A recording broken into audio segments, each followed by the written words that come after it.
কলা চাষে সফলতা পেয়েছেন ময়মনসিংহের ভালুকের কৃষকরা। খরচ তুলনায় দ্বিগুণ লাভ হওয়ায় অনেকেই জমি লিজ নিয়ে ঝুঁকছেন কলা চাষে। চারা বিক্রি করেও বাড়তি আয় হচ্ছে অনেকের। ভালুকা থেকে আনোয়ার হোসেন তরফদারের পাঠানো তথ্য ছবিতে আরো জানাচ্ছেন ফারহান ইসলাম টুম্পা। ভালুকা উপজেলার বিভিন্ন ইউনিয়নে উঁচু বা সমতল জমিতে কলার চাষ হচ্ছে। এসব জমির বেশিরভাগই কৃষকদের লিজ নেয়া।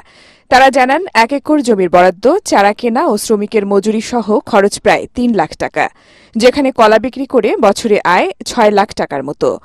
কলার পাশাপাশি বিক্রি করছেন চারাও, তবে সহজ শর্তে ঋণ চান প্রান্তিক কৃষকরা।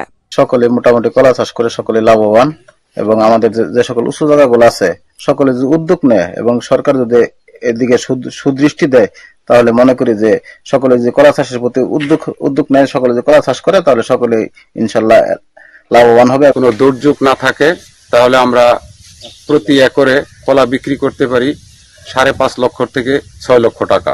ঢাকা, টাঙ্গাইল, জকিপুর, কুতুবপুর নানান জায়গায় যায়, লাভজনক একটা ব্যবসা। উপজেলা কৃষি অফিস জানায়, কলা গাছে রোগবালাই ও পোকার আক্রমণ কম হওয়ায় কৃষকদের তেমন ক্ষতি হয় না।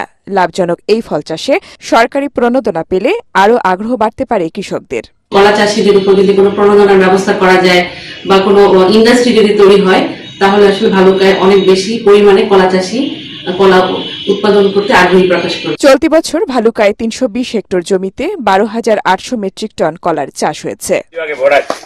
Bureau report, ATN Bangla.